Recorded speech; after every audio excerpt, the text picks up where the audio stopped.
Hi, I'm Hobie-Wan. This is Red Chair Reading. Today we are reading the Hardy Boys, The House on the Cliff, Chapter 10, A Watery Tunnel. Let's go. When the brothers arrived home, Frank and Joe assured their mother that the state police would soon find Mr. Hardy. Some of the anxiety left her face as she listened to her son's reassuring words.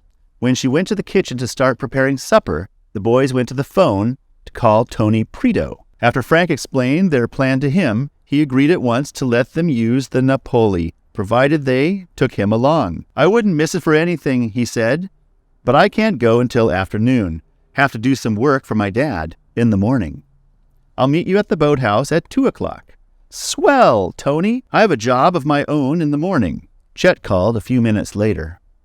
As Frank finished telling him about the plan, he whistled. "You fellows have got your nerve all right. But count me in, will you? I started this thing with you, and I'd like to finish it. We've got to find your father." After Chet had said goodbye, Joe asked his brother, "What's on for the morning?"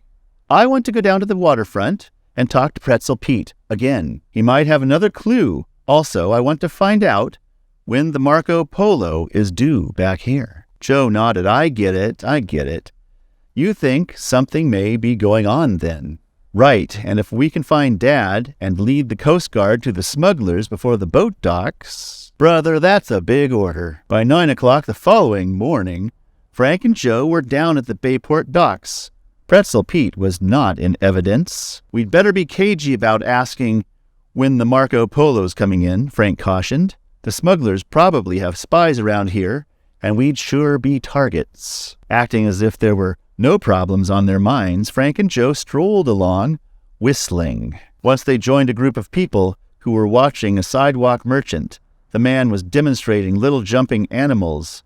Frank and Joe laughed as they bought a monkey and a kangaroo. "Iola and Callie will get a kick out of these," Joe predicted. "Say, Frank, here comes Pretzel Pete now," Joe whispered. Well, that didn't sound like a whisper, did it? "Say, Frank, here comes Pretzel Pete now."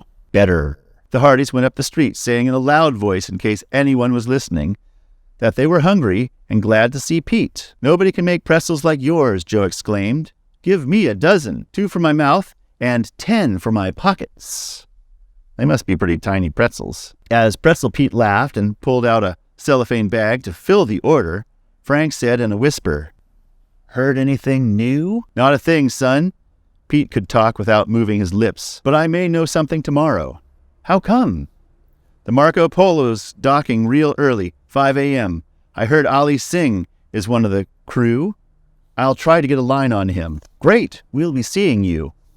The boys moved off, and to avoid arousing any suspicion as to why they were in the area, headed for a famous fish market. "Mother will be surprised to see our morning's catch," Joe said with a grin, as he picked out a large blue fish. The brothers did not discuss the exciting information Pretzel Pete had given them until they were in the safety of their own house. Then Joe burst out, "Frank, if the Marco Polo gets offshore during the night, it'll have to lay outside until it's time to dock. And that'll give those smugglers a real break in picking up the stolen drugs," Frank added. "Maybe we should pass along our suspicions to the Coast Guard." "Not yet," Joe objected. "All we have to go on is Pretzel Pete's statements about Ali Singh. Maybe we'll learn more this afternoon, and then we can report it." "I guess you're right," Frank concluded. "If those smugglers are holding Dad and find out that we've tipped off the Coast Guard, they'll certainly harm him." "You have a point." When Frank and Joe reached the Prito boathouse at 2 o'clock, Tony and Chet were already there. Tony was tuning up the motor, which purred evenly. "No word from your dad yet?" Tony asked. The Hardys shook their heads as they stepped aboard.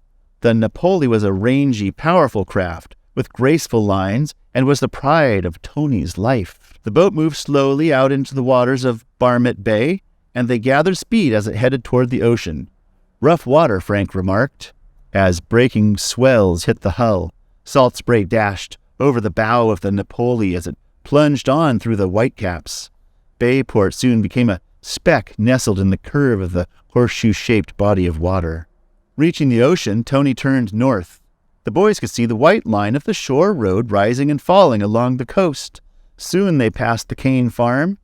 2 miles farther on they came within sight of the cliff upon which the Pollitt house stood. It looked stark and forbidding above the rocks, its roof and chimneys silhouetted against the sky. "Pretty steep cliff," Tony observed. "I can't see how anyone could make his way up and down that slope to get to the house." "That's probably why nobody has suspected the place of being a smuggling base," Frank replied. "But perhaps when we look around, we'll find an answer." Tony steered the boat closer to the shore so that it could not be visible from the Pollitt grounds.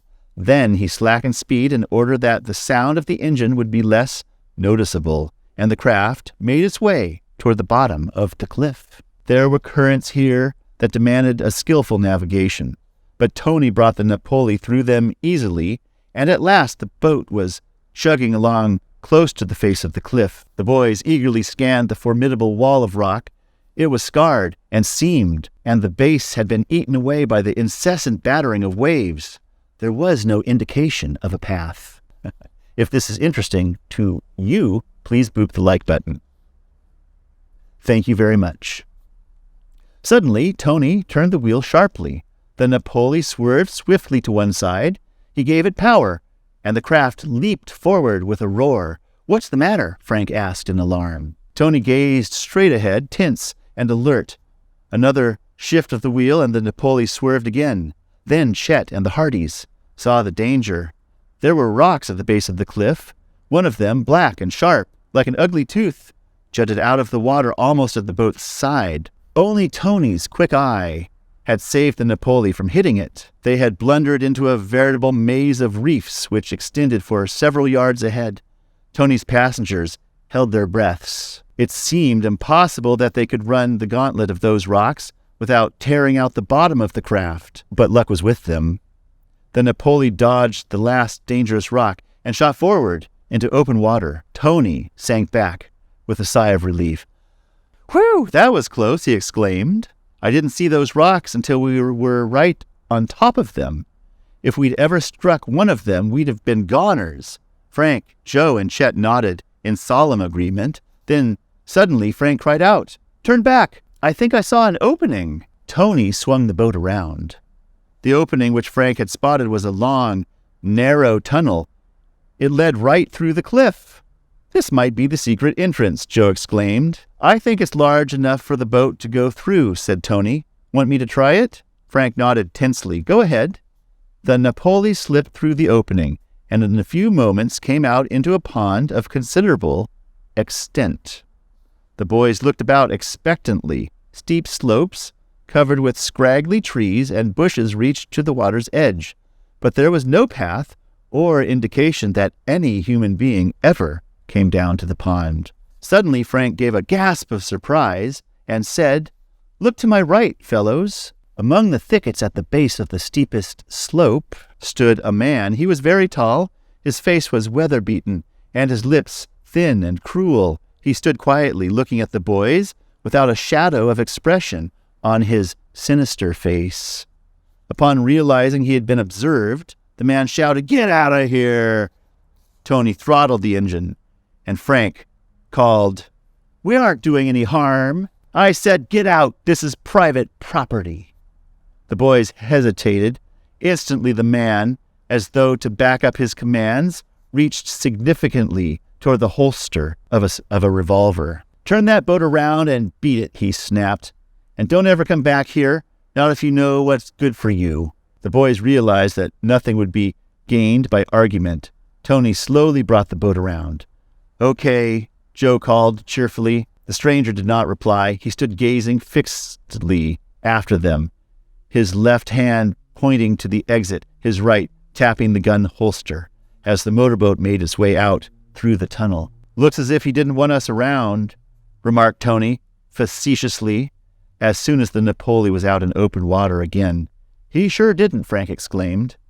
"I expected him to start popping that gun at any moment. He must have an important reason." "Who and what do you suppose he is?" Tony asked in bewilderment. "Fellows," Frank said thoughtfully, "I think that man might have been Snapman."